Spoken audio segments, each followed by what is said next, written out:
dan selamat datang di AWS Cast, belajar bareng pakar biar yang ngerti makin paham. Balik bareng sama aku, Gina Amaramodia, tiap hari Rabu, dan hari ini kita udah kedatangan salah satu dosen lagi yang pasti udah pada kenal juga ya, mulai dari semester awal sampai semester akhir ini kayaknya bener-bener pasti ketemu terus tiap hari. Kita sekarang lagi bareng sama Pak Arka, atau nama panjangnya adalah Muhammad Arkansyah. Muhammad Eh, Muhammad Muhammad Arkansyah. Arkansyah, salah Ya. satu dosen. Sekarang ngajar mata kuliah apa aja, Pak? Sekarang saya mengajar mata kuliah editing audiovisual, Editing audiovisual. terus TV radio programming, Mhm. sama yang satunya itu mata kuliah presenting. Presenting. Iya, 3. Hari ini kita akan bahas tentang tren digital marketing wisata. Kita perlu tahu dulu kenapa kok bahas ini. Kenapa Pak kok bahas tren digital marketing wisata? Kalau dibilang kenapanya ini sangat unik, Mbak Gina. Kenapa tuh, Pak? Uniknya Indonesia kita ini kan negara kesatuan yang memiliki kepulauan yang terbesar, ya, Maritim. maritim. Di dunia itu terbesar, sekitar kita mempunyai 17.000 pulau. Nah, di sini ada 95,181 kilometer garis pantai. Jadi sekitar 70.000 ini wilayah kita ini terdiri dari laut. Nah, jadi ini jadi peluang ya bagi pelaku dunia pariwisata untuk mendapatkan target wisatawan, baik itu di mancanegara itu tersendiri. Kalau Bapak sendiri dulu waktu kuliah, Iya. kenapa kok bisa sampai ini, kan intinya kita mungkin sedang membahas tentang pemasaran ya, Iya. Pak? Kenapa? Kan Bapak SIKOM, atau Iya. mungkin dulu ambilnya ada hubungannya sama pemasaran? Untuk skripsi itu saya mengambil judul komunikasi pemasaran wisata. Begitu juga pada tesis waktu S2 gitu. Dan Bapak adalah pelaku bisnis juga? Ya, alhamdulillah saya juga pelaku bisnis tapi di bidang properti, bukan di wisatanya juga. Tapi bisa lah ya Pak nyambung-nyambungkan Iya, strateginya betul. ya. Nah, menurut Bapak dalam pemasaran ini, maksudnya dalam pemasaran wisata, itu paling baik atau paling lumrahnya biar orang itu gampang untuk melihat wisata-wisata yang ada di Indonesia, utamanya Surabaya, itu lewat mana, Pak? Banyak ya Mbak Ina, yang kalau bicara lewat mana itu banyak strateginya.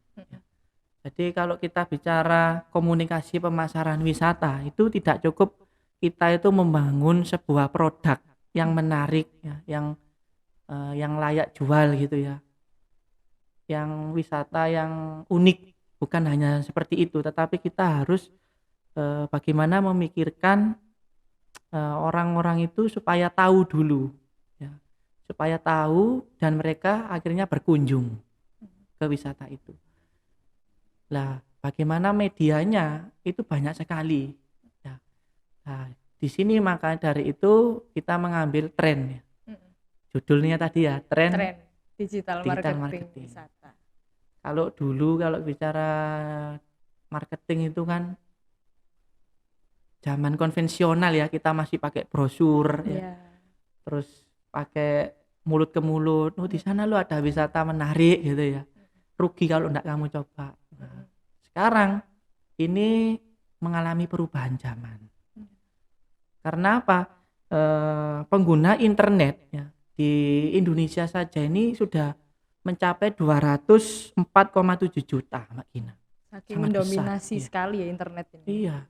Jadi ini sebagai peluang untuk promosi wisata, terutamanya di bidang wisata itu tersendiri ya.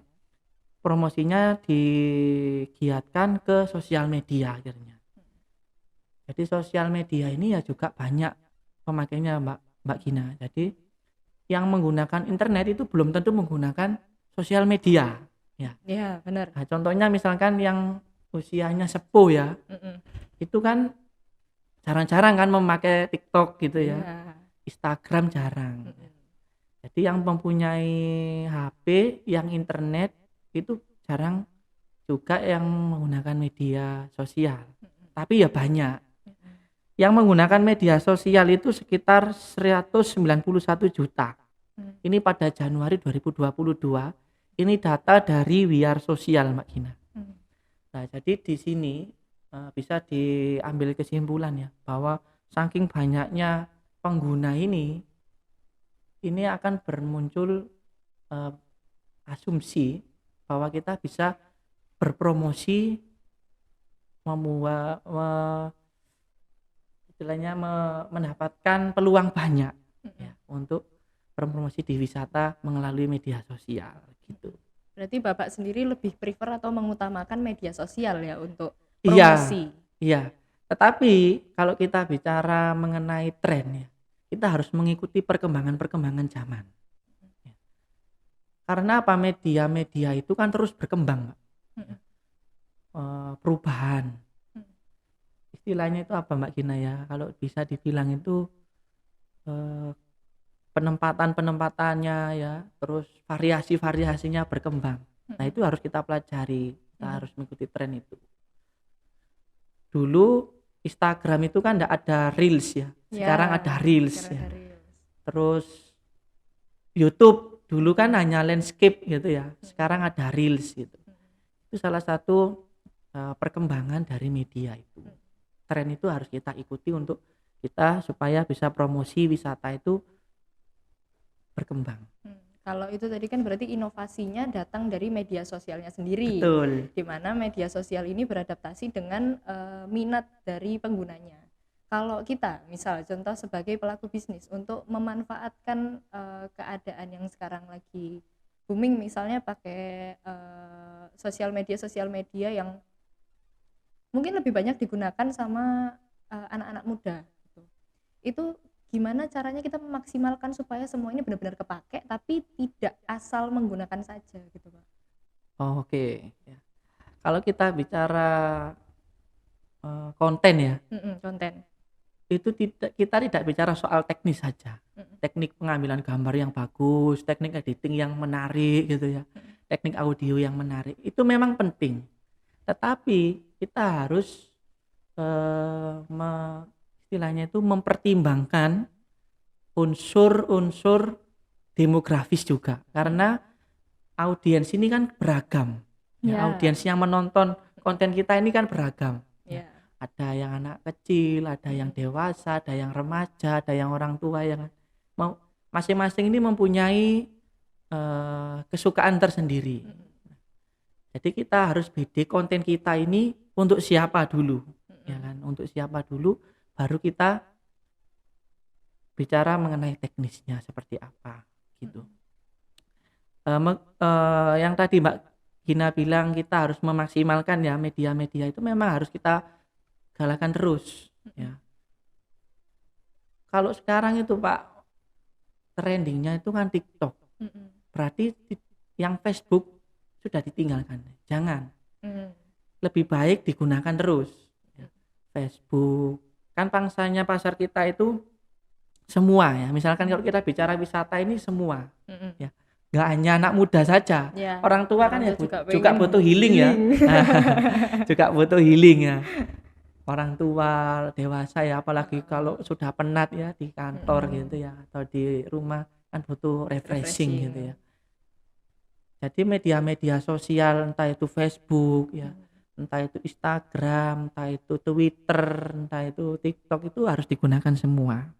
Tapi Mbak Gina di sini berdasarkan data ya, medsos yang paling sering digunakan itu paling banyak itu WhatsApp. Iya. Karena apa? WhatsApp ini kan kebutuhan orang untuk chat pribadi ya. Nah, di situ juga ada WhatsApp bisnis ya, yang digunakan untuk menge-share dari person to person ya, dari orang ke orang.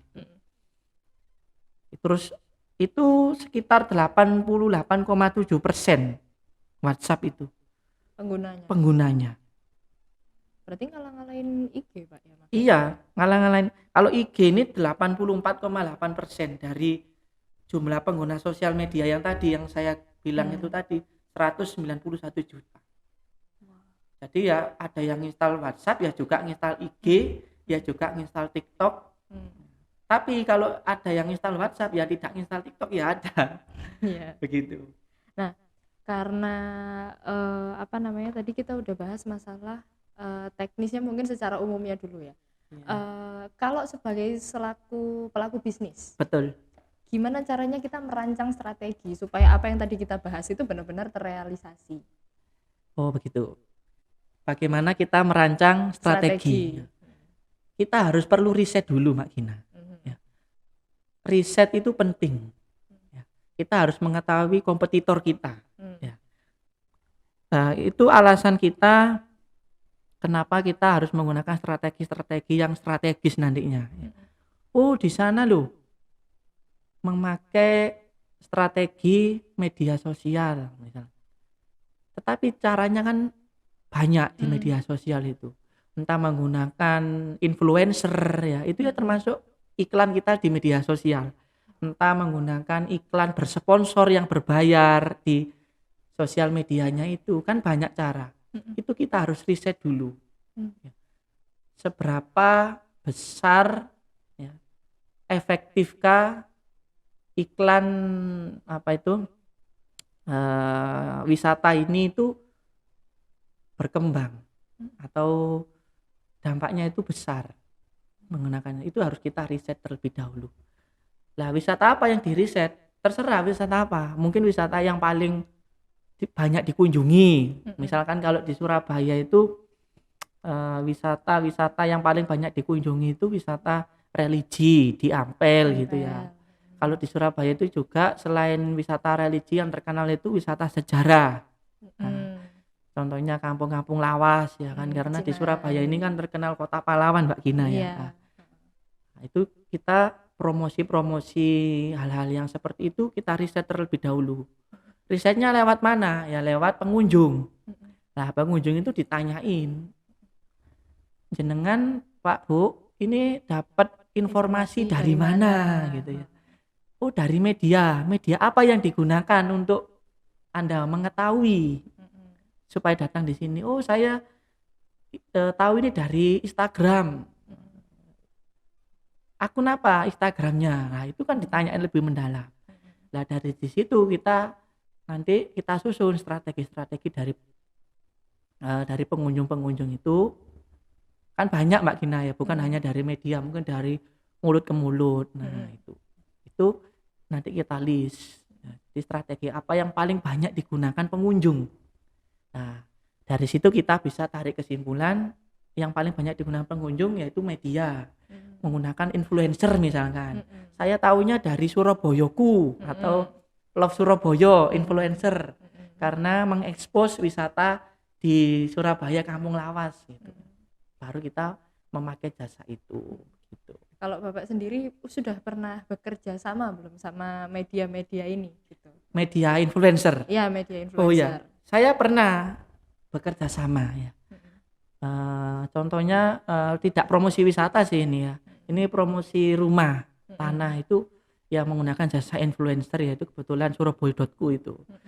Jadi itu sistemnya juga berbayar, Mbak Gina. Jadi di situ kita berbayar untuk diposting ya, konten-konten kita itu diposting di situ. Nah, di influencer juga itu tidak hanya asal posting, di situ juga pasti disaring ya.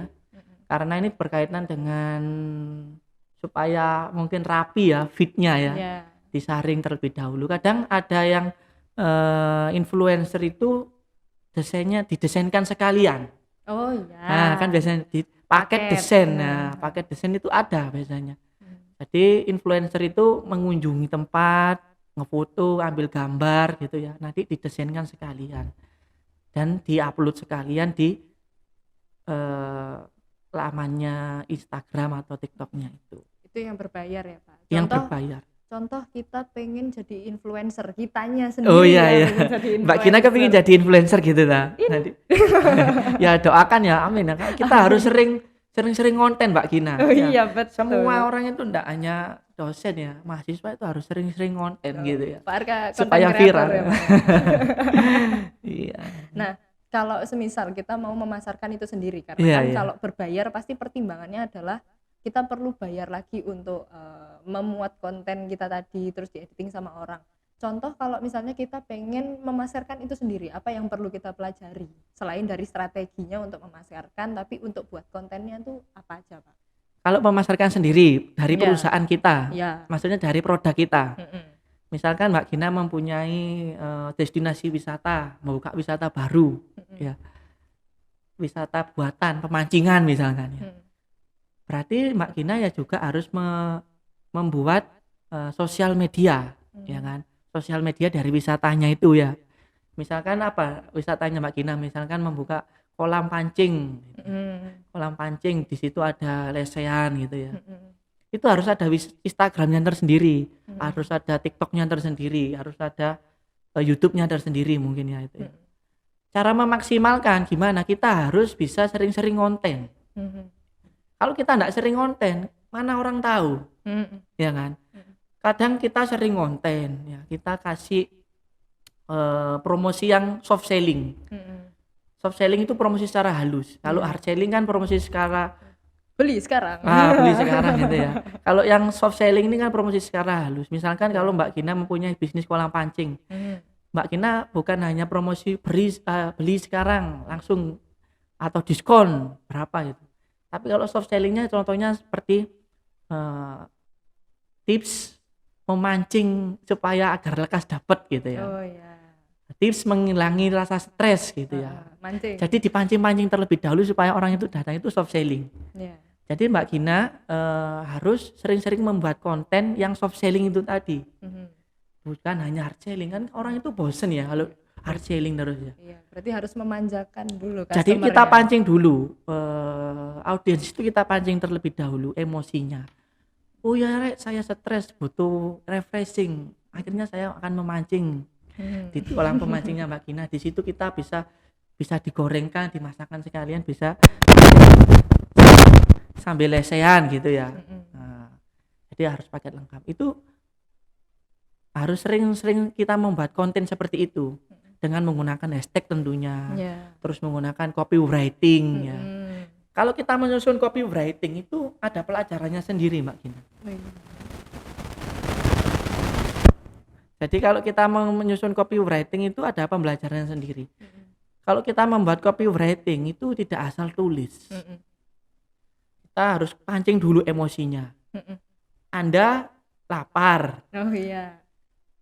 terus ini solusinya gitu ya. Mm. Terus kita gunakan manfaat-manfaatnya memakai produk kita.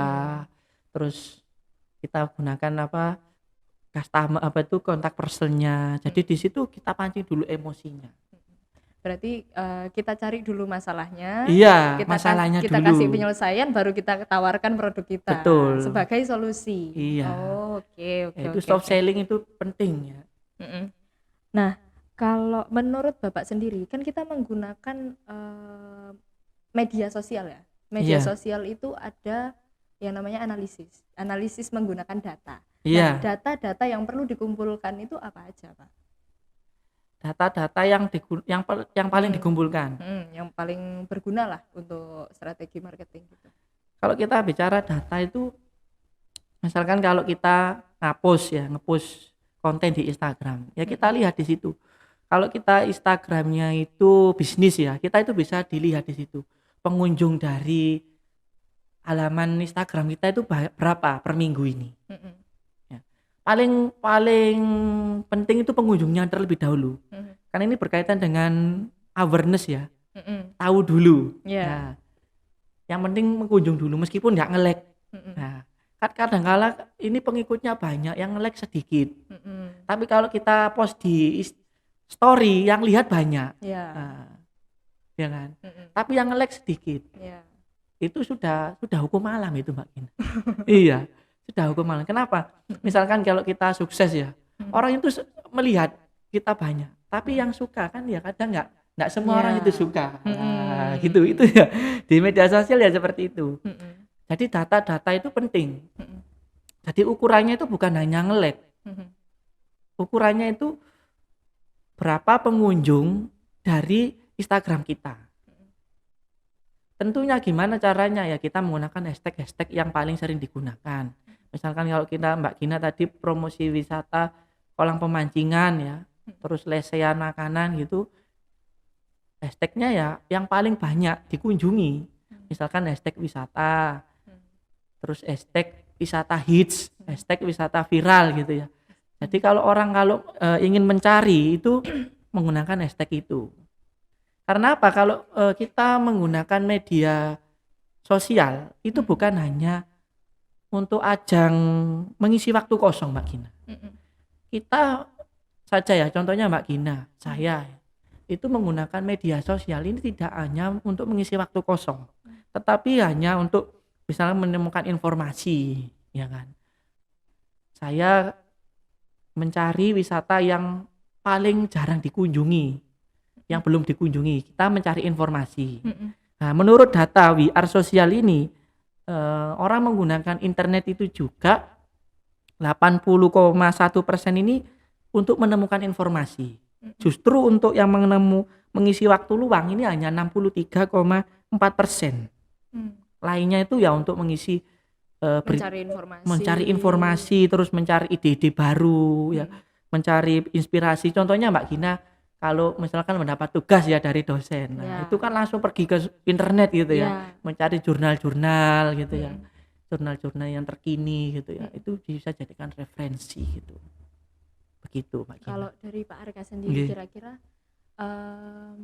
ide konten yang paling menarik untuk orang itu buka dulu gitu, apa Pak? Kan ada apa namanya konten yang tadi itu ada bermacam-macam kan Pak? Misal kalau misalnya saya minta tolong sama Pak Arka untuk diurutkan dari yang Bapak paling suka kontennya sampai yang bisalah dipakai, itu kira-kira apa aja Pak? Kalau kita bicara konten itu, orang yang paling kalau Pak Arka sendiri ya, paling suka bikin konten apa untuk memasarkan itu? Video pendek. Iya. Karena apa? Video pendek ini salah satu cara yang viral. Menurut saya itu cara yang paling efektif digunakan. Lebih baik daripada melihat gambar yang statis, gambar yang diam. Contohnya Mbak Gina, kalau promosi yang banyak tulisan terus gambar mati itu kan ya bosen Mbak, ya kan. Jadi menggunakan video pendek. Nah video pendek itu pun kita pilih 3 detik yang wow gitu ya. 3 detik ini harus kita gunakan yang wow. Karena kalau itu tidak diperhatikan yang 3 detik pertama itu akan di scroll, ya kan. Kalau kita lihat TikTok itu, posnya gak jelas deh, scroll gitu ya. Jadi 3 detik pertama ya, atau 5 detik pertama itu kita harus tunjukkan, entah itu dari audionya yang viral ya. Contohnya gini ya, kalau misalkan kemarin ada fenomena yang balapan di Lombok itu ya, sirkuit itu kan ya, ada Mbak Rara yang menggunakan pawang hujan gitu ya. Itu bisa ditiru fenomena-fenomena seperti itu untuk promosi viral. Wisata misalkan ya. Nah, untuk promosi wisata itu bisa ditiru. Apalagi fenomena-fenomena yang lain gitu ya. Itu bisa ditiru. Jadi terkait konten-konten itu kita harus bisa melihat fenomena-fenomena yang biasanya disukai oleh orang. Contohnya kalau kita lihat TikTok gitu ya. Yang paling di viral itu sekarang, yang paling banyak dikunjungi, yang paling banyak penontonnya itu konten apa? Nah itu nanti konsepnya kita rubah sesuai dengan usaha kita, promosi kita, tetapi tidak mengurangi garis besar dari konten itu. Jadi kita amati, tiru dan kita modifikasi konten itu gitu. Gitu. Itu salah satu yang soft selling itu yang tadi. Yang soft selling menurutnya Bapak. Nah, karena kan kita fokusnya sama soft selling ya. Iya. Sebenarnya kan hard selling itu boleh. Boleh. Gimana caranya biar kita tetap bisa hard selling tapi enggak tidak memaksakan gitu? Atau hard selling itu memang esensinya memaksa orang biar tahu? Iya, memang harus lebih tahu dulu ya. Kalau kita langsung geradakan ya, istilahnya bahasa Jawanya itu geradakan, hard, langsung hard gitu. Nah kita lus dulu ya, istilahnya bahasa soft itu kan kita beri sentuhan dulu. Itu kan terasa kita ini sebagai istilahnya itu produsen ya, orang yang membuat gitu ya. Itu egois Mbak Gina. Iya. Jangan egois. Masa tahu-tahu langsung Suruh beli gitu ya. Nah, harus mencoba terlebih dahulu. Iya. Nah, kan harus kita coba testernya terlebih dahulu, misalkan kita kasih diskon ya. Kalau kita bicara promosi wisata itu ya kita bisa menggunakan diskon. Contohnya gini, dulu ndak pernah ke Taman Remaja Surabaya? Enggak, Pak. Hah? Enggak. Itu kan sekarang ditutup. Iya, makanya itu. Taman Remaja Surabaya itu juga menggunakan promosi soft selling. Contohnya apa? Misalkan menggunakan raport yang bagus, ranking. Iya. Itu dapat tiket masuk gratis, terus ada potongan paket naik wahana gitu ya. Terus dapat makan juga gitu. Itu termasuk teknik promosi juga. Itu salah satu diskon untuk mahasiswa atau siswa yang berprestasi. Waktu itu enggak mahasiswa, siswa. Pak Arka dulu itu masih menangi kalau misalkan juara 3 atau juara 2 atau juara 5 besar gitu, ditaruh di TRS, rapotnya itu difotokopi terus dikasih tanda gitu ya, spidol itu, terus dikasih diskon itu. Pak Arka pernah mengajukan nilai-nilai gitu? Iya, pernah. Sering dulu waktu kalau rapotan tuh seneng ke Taman Remaja itu naik wahana gitu ya, untuk memacu adrenalin gitu. Itu banyak, itu yang mengunjungi bukan hanya anak kecilnya, orang tuanya juga pasti ikut juga. Masa anak kecilnya dilepas gitu ya, kan bahaya Mbak Gina. Pasti kan ayahnya, ibunya ya ikut, terus saudara-saudaranya ikut semua akhirnya kan bayar. Yang gratis ya cuma anaknya aja. Nah, secara logikanya seperti itu. Untuk memancingnya itu. Untuk memancingnya kita perlu tahu situasinya juga. Iya, misalkan Hari Kartini gitu ya. Nah, itu ya juga bisa kita gunakan teknik promosi Hari Kartini. Contohnya kita tembak door to door ke sekolah-sekolah TK, terus menggunakan baju Kartinian. Nah, nanti tampil di panggung, diberi foto, kan sudah seneng gitu ya. Foto gratis, terus kemudian ada yang tampil puisi di sana, ada tampil penyanyi, gurunya ya seneng kan. Nah, otomatis kan tiket masuk ya berbayar, terus di sana ya makanan ya kebeli, ya kan, wahana ya juga kepake. Akhirnya semua itu saling berhubungan. Jadi wisata, kalau kita bicara wisata itu bukan hanya tiket masuk, makanan, wisata kuliner itu ya penting, saling menunjang. Terus wisata apalagi ya, kuliner itu ya penting. Kalau misalkan kita bepergian nggak makan ya kurang afdol, iya kan? Begitu. Apalagi kalau di daerah-daerah contoh di Surabaya nggak makan makanan khas, lontong balap gitu. Itu ya, terus semanggi Surabaya, itu ya nggak afdol. Jadi wisata itu, kalau bicara wisata itu bukan kita berkunjung ke tempat yang menarik gitu. Wisata kuliner itu termasuk wisata. Ya, terus wisata religi termasuk wisata. Sejarah itu termasuk ya wisata sejarah. Itu Mbak Gina. Jadi banyak ya. Kalau menurut Morrison dalam buku periklanan 2015 ini terkait komunikasi pemasaran terpadu, itu beliau tuh bilang komunikasi pemasaran terpadu itu upaya, bisa dibilang upaya untuk membuat seluruh kegiatan pemasaran serta promosi wisata, promosi perusahaan kita ya termasuk wisata itu, sehingga menghasilkan citra dulu, citra perusahaan ini supaya dikenal. Nah, kalau dikenal akhirnya dikunjungi, karena proses pembentukan sebuah minat ini tuh sangat panjang. Ada orang yang loh di sana itu ada wisata baru, loh saya enggak besok aja wes, kalau saya punya uang gajian saya ke sana gitu. Terus waktu gajian terus ya akhirnya kan berkunjung. Ada yang orang itu 2 kali lewat belum berkunjung, ada yang 3 kali lewat belum berkunjung. Taman Nah, remaja itu Pak saya. hah? 3 kali, 4 kali lewat waktu masih kecil. Ya nggak ke sana. Ah, karena apa ya, proses pembentukan minat itu kan banyak, mungkin karena belum ada yang nganter ya kan, Iya, begitu. tapi kan nggak boleh sih sama papa saya soalnya sudah sore. Iya memang taman remaja itu bukanya sore dulu. Iya. Iya, lebih Nah, lebih rame sore.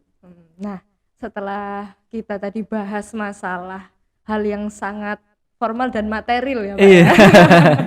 Mungkin saya pengen tanya Iya. tentang pesannya Bapak atau kesannya Bapak sebagai pelaku bisnis kepada pelaku bisnis atau mungkin mahasiswa Stikosa yang juga sekarang menjadi pebisnis. Pesan apa yang pengen Bapak sampaikan supaya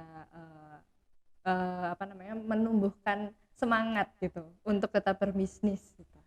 Oke. Ya. Kita sebagai pribadi, kita tuh harus belajar bisnis ya. Karena kita tidak harus mengandalkan kita sebagai pegawai Mhm, ya. Pegawai yang bayaran sedikit gitu ya. Ya mhm, bukan sedikit ya, yang istilahnya itu cukup lah. mhm. Kita harus mempunyai pemikiran bisnis itu untuk diri kita sendiri ya. Karena apa, kalau bisnis itu kan sesuai zamannya Rasulullah ya, Mhm. 9 dari 10 pintu rezeki itu kan diperoleh dari kita berdagang gitu. Ya, Itu kita harus bisa berdagang ya dari itu, alasannya gitu. oke. Terima kasih ya Pak Arga ya Iya, sudah meluangkan sama-sama. waktu walaupun pasti sedang sibuk sekali nih Oh Pak enggak Mbak Arga. Gina, santai. Kapan-kapan diundang lagi boleh. Oh iya Iya, jelas dong harus. Kita iya, pengen bikin series nanti iya kali ya Pak belajar. pembahasan Pokoknya khusus. gini ya, istilahnya kalau kita belajar itu di manapun bisa. Ya. Ya, betul sekali. Lewat sini ya, lewat kelas, lewat sosial media itu bisa. Artinya ini Lewat belajarnya di AWS. mana-mana. Ya, itu. Mungkin salah satunya adalah belajar lewat AWS Cash. AWS guys, ya pengalaman-pengalaman. Ya, materi-materi juga kan banyak juga dosen di sini. Jadi kalau misalnya mau ngerjain tugas boleh dicari materinya di sini. Terima kasih Pak Arka sudah meluangkan waktu Nggih, bareng sami-sami sama Mbak kita Gina, semua. sama-sama. Jangan lupa juga Pak Arka Iya, untuk lihat streamingnya juga nanti bisa diputar kembali.